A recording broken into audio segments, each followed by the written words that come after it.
Assalamualaikum warahmatullahi wabarakatuh, Bu Arini. Waalaikumsalam Bu Yuni. Sebelumnya terima kasih Bu sudah menyediakan waktu untuk diskusi kali ini. Sebab saya mempunyai permasalahan Bu yang saya alami dan itu sedikit mengganggu pikiran saya Bu.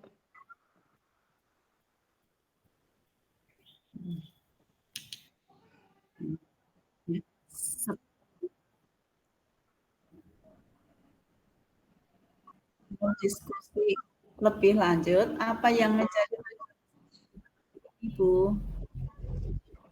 Begini Bu, saya berharap melalui diskusi ini saya bisa menyelesaikan masalah antara saya dengan rekan sejawat saya di SD, Bu.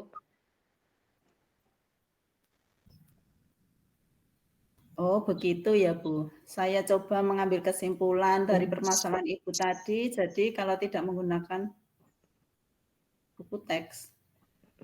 Bukan. Oh. Lalu apa sih, Bu, yang sebenarnya terjadi antara Ibu dengan rekan sejawat Ibu? Bisa diceritakan, Bu? Begini, Bu, saat jam istirahat di kantor, tiba-tiba rekan saya menanyai saya, mengapa kok saat mengajar saya tidak menggunakan buku teks? Dan menurut beliau itu tidak benar jika tidak menggunakan buku teks. Kan kemungkinan materi yang disampaikan itu bisa melebar kemana-mana dan nanti tidak sesuai dengan kurikulum yang berlaku. Begitu Bu menurut pendapat beliau. Oh, begitu ya, Bu. Saya coba mengambil kesimpulan dari permasalahan Ibu tadi. Jadi, kalau tidak menggunakan buku teks, menurut beliau, teman Ibu tersebut apabila pembelajaran tanpa menggunakan buku teks dikhawatirkan pembelajaran akan melebar gitu ya. Intinya keluar dari kurikulum yang berlaku gitu. Tapi kalau menurut Ibu pribadi, apa yang disampaikan oleh rekan Ibu tadi betul atau tidak, Bu? Atau Ibu ada pendapat yang lain? Kalau menurut saya sih, ya sebenarnya ada betulnya juga sih Bu. Masuk akal juga yang disampaikan beliau rekan saya. Namun menurut saya walaupun tidak menggunakan buku teks sebagai sumber belajar, bukan berarti saya tidak punya sumber belajar, Bu. Bukan berarti saya tidak mengacu pada kurikulum yang berlaku. Padahal waktu itu sudah saya jelaskan, meskipun tidak memakai buku teks, sumber belajar yang saya gunakan mengacu pada kurikulum Merdeka saat ini. Terus terang, ini agak mengganggu pikiran saya, Bu. Kesannya saya itu melakukan pembelajaran secara suka hati gitu loh. Jadi eh, seenaknya. Padahal kan Bu, sumber belajar di kurikulum Merdeka itu kan bisa dari mana saja. Ya kan Bu? Betul, Bu. Sumber belajar kita tidak hanya dari buku teks dari pemerintah saja. Apalagi kita sekarang sudah menggunakan kurikulum merdeka yang bisa dari mana saja sumber belajarnya. Melalui perkembangan teknologi saat ini, kita bisa menggunakan sumber belajar yang tentunya disesuaikan dengan kurikulum dan kebutuhan murid. Kalau boleh tahu, Bu, apakah setiap pembelajaran Ibu, apakah tidak pernah sama sekali menggunakan buku teks, Bu? Sebenarnya sih tergantung juga sih Bu. Tergantung materi yang sedang disampaikan kepada murid. Contohnya kan saat P5, semua murid kan dituntut untuk membuat proyek yang sesuai dengan kebutuhan murid dan kemampuan sekolah. Ditambah lagi, saya mengajar kelas rendah, Bu. Jadi lingkungan sekitar pun bisa jadi sumber belajar bagi murid saya. Sebenarnya saya juga menggunakan buku teks sih dari pemerintah, Bu. Tapi seringnya saya lebih mengeksplor apa yang ada di lingkungan sekitar sekolah saya. Dalam penerapan P5 kan murid diajak terjun langsung untuk melakukan proyek kan, Bu. Jadi pembelajaran yang dilakukan menjadi lebih bermakna untuk mereka. Wah, keren sekali pembelajarannya, Bu. Dan memang untuk pembelajaran P5 itu harus terjun langsung ya Bu, untuk bekal murid-murid kedepannya karena mereka praktek secara langsung. Apalagi untuk kelas rendah, itu pembelajaran yang menyenangkan karena tidak melulu hanya itu-itu saja ada di dalam kelas. Lalu saat melakukan pembelajaran tersebut, bagaimana antusiasme dari murid-murid itu, Bu? Alhamdulillah Bu, murid-murid sangat antusias dan senang sekali.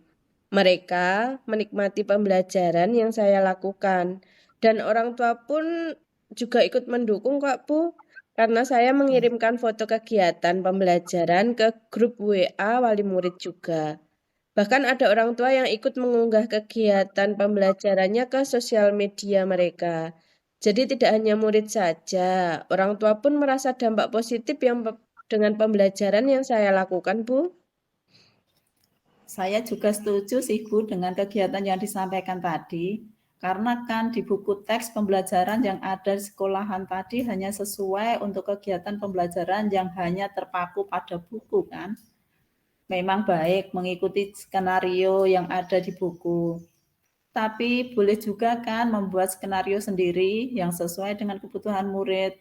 Bedanya, kalau skenario yang ada di buku itu sifatnya umum, sedangkan skenario yang Ibu lakukan sudah mengacu pada pemetaan kebutuhan belajar dari murid itu sendiri. Nah, sekarang kembali ke permasalahan Ibu yang tadi. Untuk menyelesaikan masalah Ibu dengan rekan Ibu, sampai saat ini apa yang sudah Ibu lakukan? Sebenarnya saya sudah menyampaikan kepada beliau rekan saya tadi, Bu, bahwa tidak menggunakan buku teks dalam pembelajaran itu bukan berarti saya tidak menggunakan sumber belajar dan pedoman dalam mengajar. Tapi saya menggunakan banyak sumber dalam mengajar. Baru itu saja, Bu, yang saya sampaikan kepada beliau. Lalu bagaimana Bu tanggapan dari rekan Ibu tadi? Ya, agak terkejut juga sih, Bu. Kan beliau sudah sepuh. Jadi dikiranya itu masih seperti menantang kebiasaan pembelajaran dari zaman dulu itu loh, Bu, yang hanya menggunakan buku teks dalam proses pembelajarannya. Tapi kan saya tidak seperti itu, Bu. Ada apa yang saya sampaikan kan ada dasarnya juga. Padahal kan zaman sudah berubah, Bu. Kita yang harus mengikuti perkembangan zaman, bukan zaman yang mengikuti kita. Betul kan?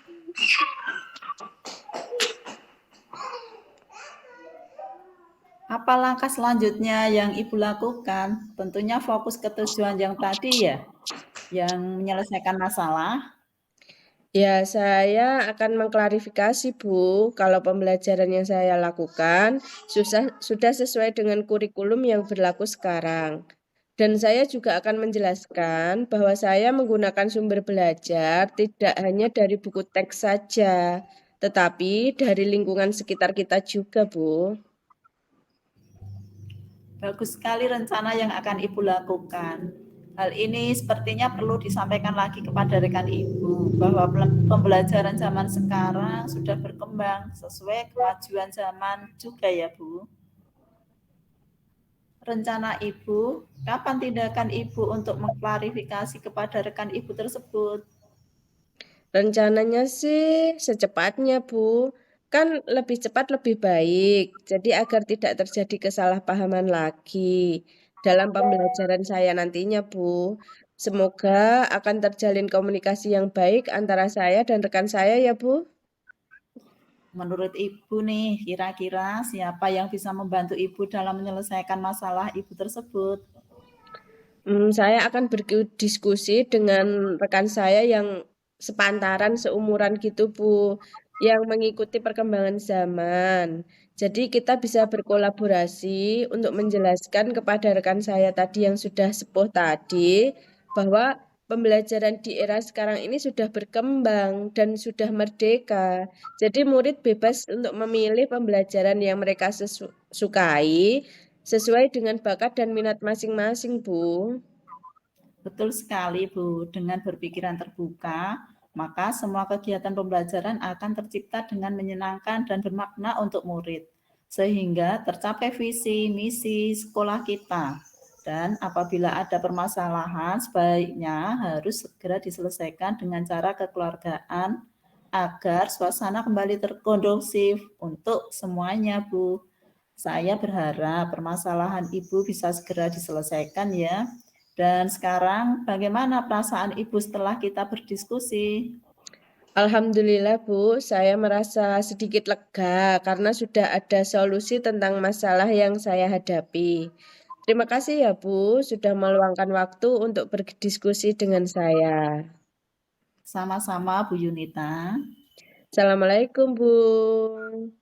Salam warahmatullahi wabarakatuh.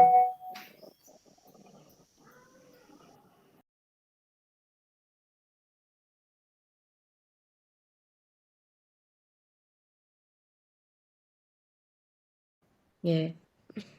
Nggih. Lembar umpan balik proses praktek coaching model Tirta. Tujuannya menyampaikan tujuan coaching. Menurut saya, tujuan yang disampaikan oleh Koci sangat jelas, yaitu ingin mencari solusi atas permasalahan yang dihadapi tentang rekan sejawat yang menegurnya karena tidak menggunakan buku teks dalam pembelajaran. Identifikasi memberikan pertanyaan-pertanyaan dan umpan balik yang mengarah pada identifikasi potensi Koci. Coach memberikan pertanyaan yang dapat membuat coach menyadari bahwa apa yang dilakukan coach itu sudah benar apa belum. Apa ada yang perlu diperbaiki. Rencana aksi memberikan pertanyaan-pertanyaan dan umpan balik mengenai rencana aksi coach dalam menyelesaikan permasalahannya. Coach memberikan pertanyaan yang dapat membuat coach merencanakan hal-hal dalam menyelesaikan permasalahan dengan baik tentang rekan sejawat dan sudah sebut tadi, apa sudah memahami kurikulum terbaru sesuai kurikulum Merdeka. Tanggung jawab memberikan pertanyaan-pertanyaan dan umpan balik mengenai komitmen coach dalam menjalankan rencana aksinya. Coach menanyakan tentang komitmen terhadap rencana yang diambil oleh coach dan ternyata membuat coach menjadi yakin akan keputusan dalam solusi yang dia ambil. Demikian tadi pemaparan tugas demonstrasi kontekstual praktek coaching dengan rekan guru di komunitas sekolah. Mudah-mudahan bermanfaat. Salam, guru penggerak.